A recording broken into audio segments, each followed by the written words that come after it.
Boa tarde a todos. Eu sou o Bernardo e meu grupo é composto pela Bárbara, Bianca, Elise e Sabrina. E hoje nós vamos nos pautar na análise de dois textos do Medard Boss. O primeiro chamado de Análise do Design, Psicoterapia, e o segundo chamado A Compreensão Fenomenológica ou Design Analítica dos Sonhos. E boa tarde. Agora eu vou falar um pouquinho da biografia do nosso autor. Ele vai nascer em outubro de 1903 e vem falecer em 1990, vivendo ali quase todo o século, né? O período ali do século de 1900. E ele é um psiquiatra, psicanalítico, que foi o responsável pelo desenvolvimento da Design Analysis, né? E a Design Analysis é um método de psicoterapia que une a teoria fenomenológica com a análise psicanalítica, né? A análise propriamente dita.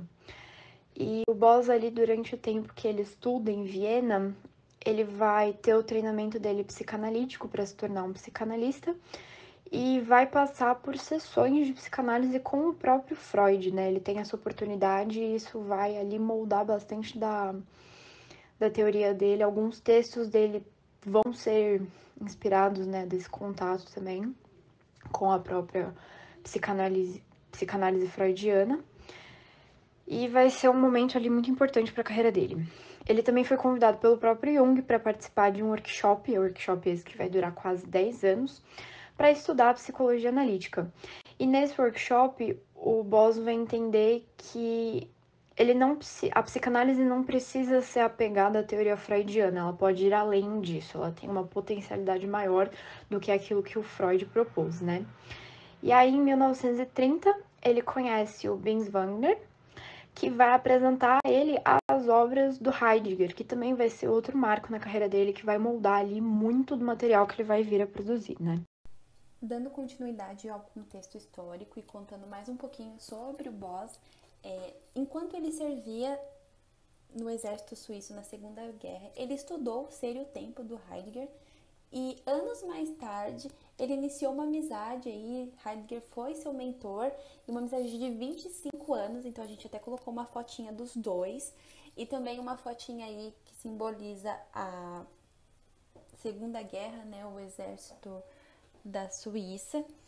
E ele também abordou uma base existencial para a medicina e a psicologia em dois textos clássicos que estão nos slides. E o Boss ele é considerado o fundador da primeira abordagem sistemática da psicoterapia existencial. E nós também deixamos nos slides algumas contribuições do autor. E é isso.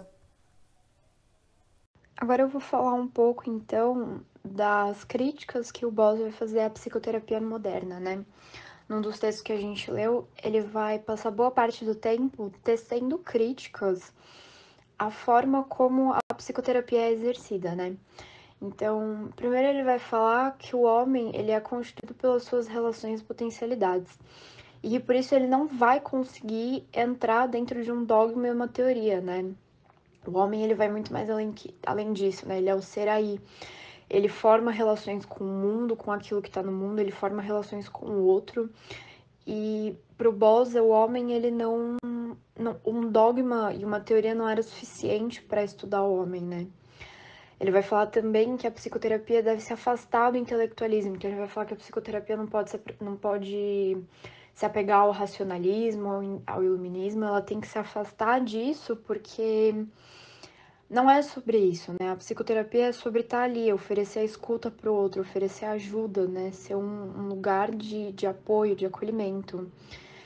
E que por isso ela deve observar e analisar, então, a natureza humana.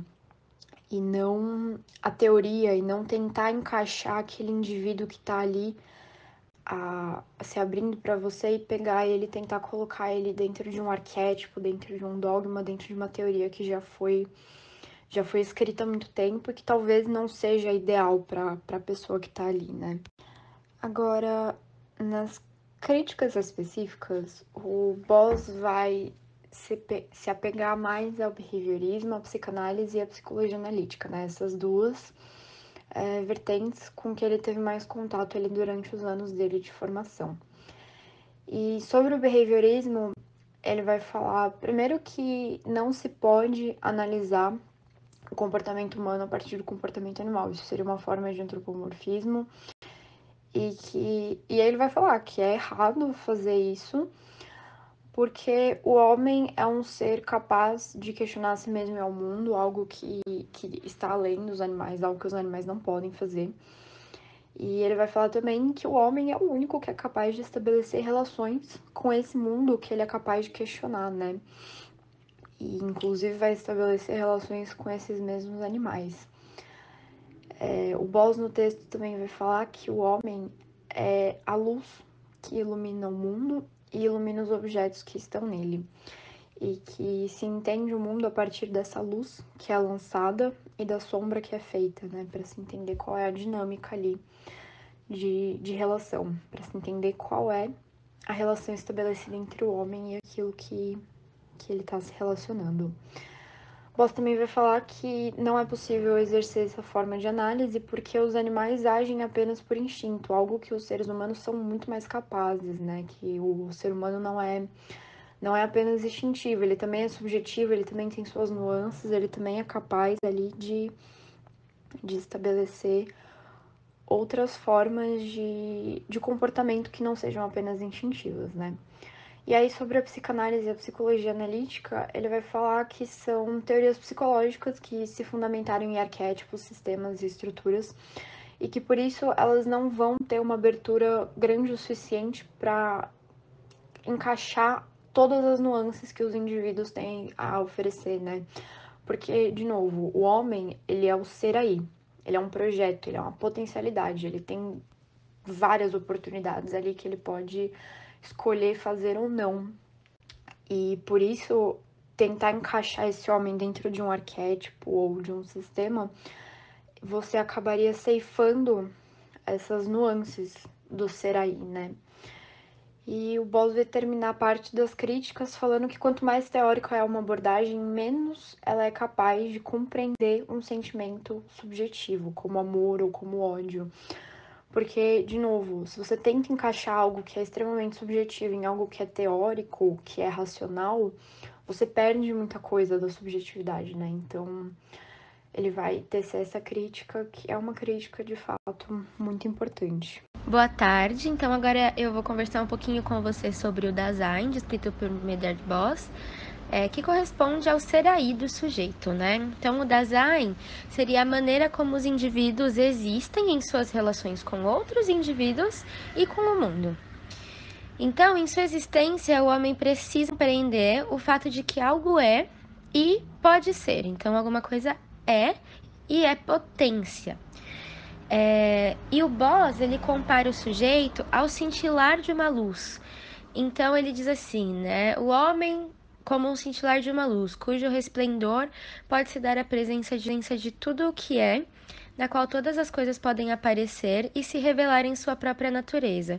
Então, aqui a gente veria o homem como aquilo que ilumina as suas próprias relações, né? Então, o homem ilumina a natureza, ilumina o mundo. Então, isso seria o começo de uma relação, né? O cintilar do homem em relação às coisas. E a partir desse comparativo, né, a gente interpreta a função primeira do homem sendo o simples existir, que é o que permite que cintile essa luz, né? E até que ele aceite tal função como sua tarefa primordial, ele pode ser perseguido por um sentimento de culpa. Então, em outra visão, até que o homem aceite e venha a exercer essa tarefa, existindo genuinamente no mundo, na sua idade última, né, que seria a essência, ele assim terá contemplado o plano do Dasein, né? E se ele não fizer isso, pode ser que viva com culpa. E se o fizer, poderá consumar sua temporalidade individual e ter uma boa morte, portanto. Num outro momento, o Boss também afirma que o Dasein humano apresenta uma capacidade intrínseca de estar aberto ao mundo, ou seja, né, nós podemos nos relacionar com o mundo e quanto mais tolerante formos às diferenças e às diversas demandas do mundo e as coisas que ele nos oferece, mais livres seremos, né? Mais receptivos, mais livres. E essa ideia de liberdade pelas relações com os outros indivíduos e objetos, ela é pautada por uma discussão ainda mais primitiva na ontologia fundamental de Heidegger, que reforça que nenhum homem pode de fato perceber a outro, nem sequer a distância, sem estar já, através da mera arte de perceber, implicado de alguma maneira na particular relação com o mundo do outro, né? Então a gente existe na relação com as coisas, né? E precisa, então isso daí já define e pauta a nossa existência. Então agora, depois do panorama do Dasein apresentado anteriormente, a gente pode avançar para o segundo texto analisado, que se chama Compreensão Fenomenológica ou Dasein Analítica dos Sonhos, escrito por Mehrdad Bose em 1979. Inicialmente, o autor ele traz para nossa atenção a importância de sempre termos estritamente presos aos fenômenos reais do sonhar, que são os elementos oníricos que aparecem no sonho. Até porque qualquer outra elaboração subjetiva exterior ao que o sonhador traz, que seriam as interpretações simbólicas, são somente elaborações mentais do intérprete e, portanto, não dizem nada sobre o sujeito. O autor afirma que esses objetos são importantes porque só a sua própria aparição na percepção onírica do sujeito denuncia que alguma coisa na natureza do objeto sonhado está, pelo menos durante o sonho, afetando profundamente aquela pessoa. Isso significa que alguma possibilidade existencial do objeto mexe com o sonhador, restando apenas a reflexão de como essa possibilidade pode ser aplicável à sua própria vida. Isso, portanto, nos traz de volta a discussão sobre a natureza dos objetos, né? Que é caracterizado como aquilo que faz com que alguma coisa seja ela mesma.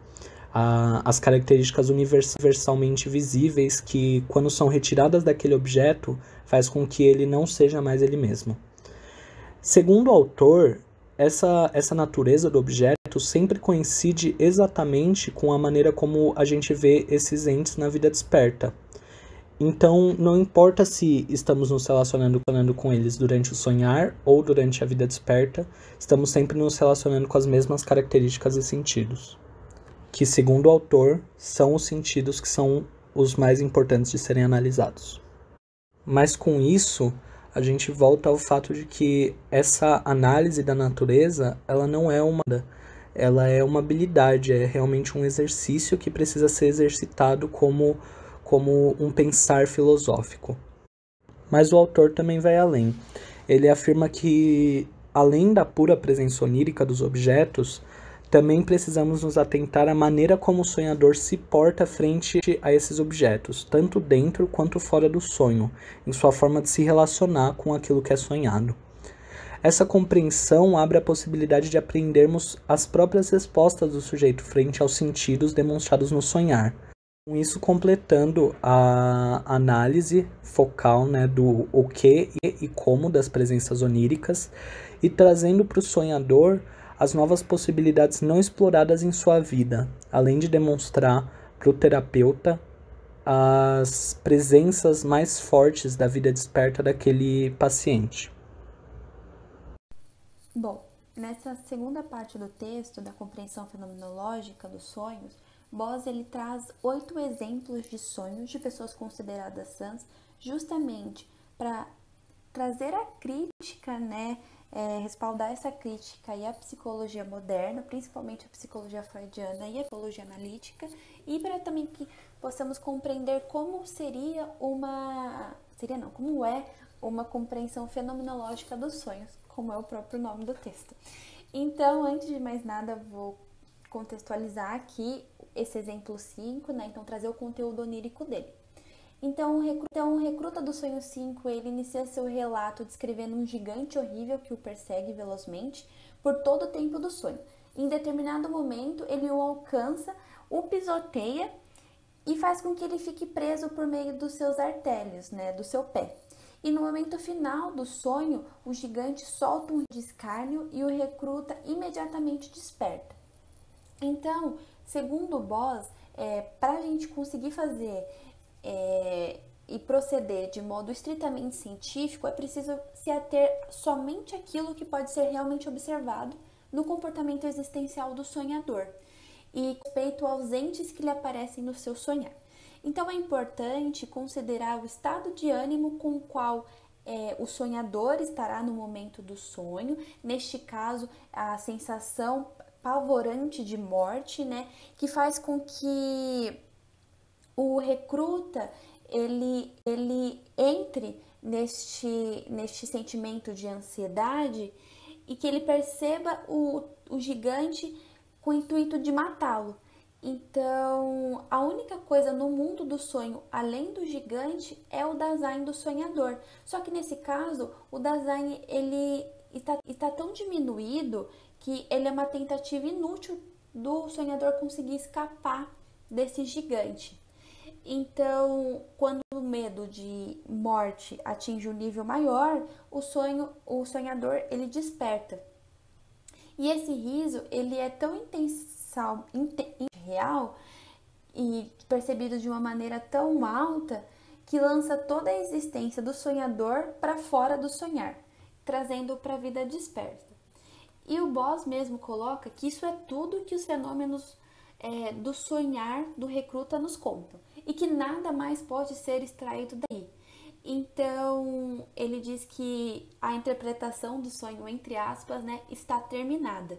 E por que ele diz isso? Porque a gente sabe que muitas vezes, por exemplo, na psicanálise, esse gigante pode ter uma figura por trás de um pai ou de uma figura de autoridade, por exemplo. Às vezes, até se essa pessoa passa por um analista, o gigante pode ser interpretado como o próprio analista. E também a psicologia analítica pode interpretar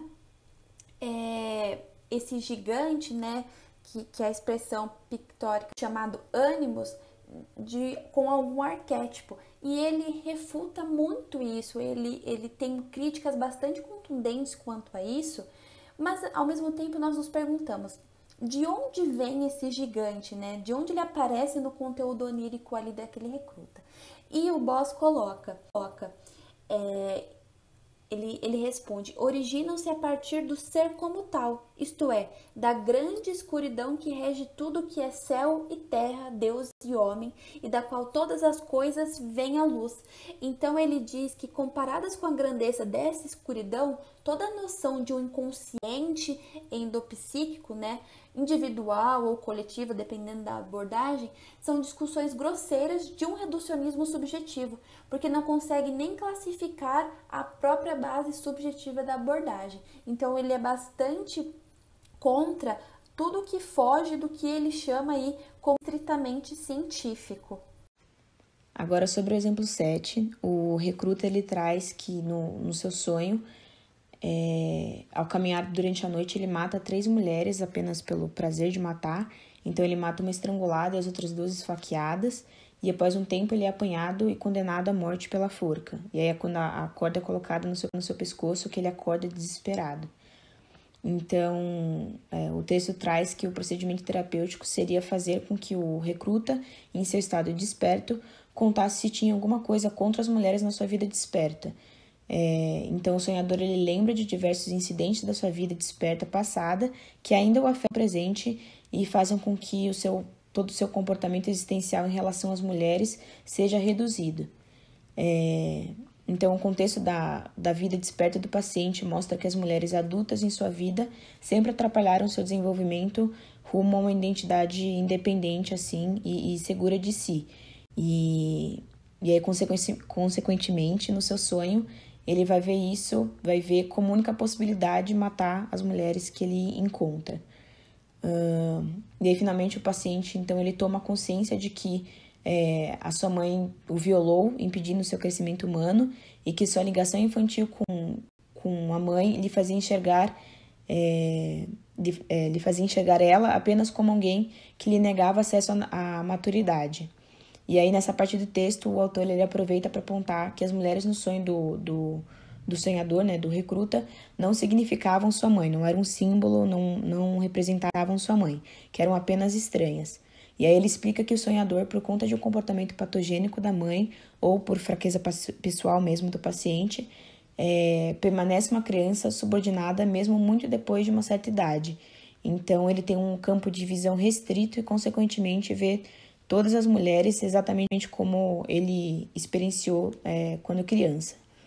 E aí, sobre a segunda parte do sonho, considerando, né, como o texto traz, que a existência humana é basicamente constituída de suas possibilidades de se relacionar com o que é encontrado, o recruta, em seu estado desperto, ele reconhece que o não se relacionar ao longo do sonho é o que o leva a ser condenado. Então, que esse padrão de comportamento no sonho o deixa em dívida com a totalidade das suas próprias possibilidades de viver. E o autor, ele aproveita dessa culpa experienciada no sonho, através, né, da condenação de morte, para falar sobre os sonhos de culpa e apontar que a culpa é parte inerente da existência humana, e que não pode ser exterminada e que a gente sente culpa porque nunca podemos desenvolver todas as nossas possibilidades existenciais. Assim, a gente fica em dívida com nós mesmos. Então, ao escolher uma coisa entre diversas, a gente está perdendo todas essas outras possibilidades. E aí, então, os sonhos de culpa, o autor traz que os sonhos de culpa só atormentam aqueles cuja dívida consigo mesmo seja consideravelmente maior do que o necessário. Então agora, para finalizar o trabalho, eu vou falar um pouquinho das influências e comunicações que a gente percebeu tanto nos textos quanto na trajetória do Murdered Boss, começando pelas duas influências que a gente percebe como as mais fundamentais, que são a psicanálise e a psicologia analítica, né? Sendo que, como dito anteriormente, o Boss ele começa estudando psicanálise e ele é até analisado pelo próprio Freud em Viena. E também o próprio Jung convida o Boss para participar de um curso de aprofundamento na psicologia analítica, que acaba durando 10 anos, então é uma grande influência. E a filosofia do Dasein de Heidegger, sendo que de 1959 a 1969, o Boss organiza e edita os seminários conduzidos por Heidegger em Solikon, que começam como uma troca de carta entre os dois, onde Heidegger discute os fundamentos filosóficos para uma medicina psicossomática, que são eventualmente postados no livro Seminários de Solikon, como os fundamentos da Dasein-Análise por Boss. E com isso, o autor funda o Instituto Dasein Analítico de Psicoterapia e Psicossomática, introduzindo esse tipo de análise que liga tanto a prática psicoterapêutica da psicanálise como a filosofia existencial fenomenológica do Dasein, formando assim a Dasein-Análise. O grupo também percebe duas outras principais influências, sendo uma delas a teoria do Merleau-Ponty, principalmente quando se fala sobre o estudo das essências, que é abordado como natureza pelo Boss, e também na análise da percepção onírica, sendo a percepção um dos principais pontos teóricos do Merleau-Ponty. E o outro autor, que pode ser muito visto na intervenção clínica apresentada no texto, assim como também se mostra na base da própria fenomenologia, é o Dilthey e seu método descritivo analítico. Para finalizar, essas são as nossas referências.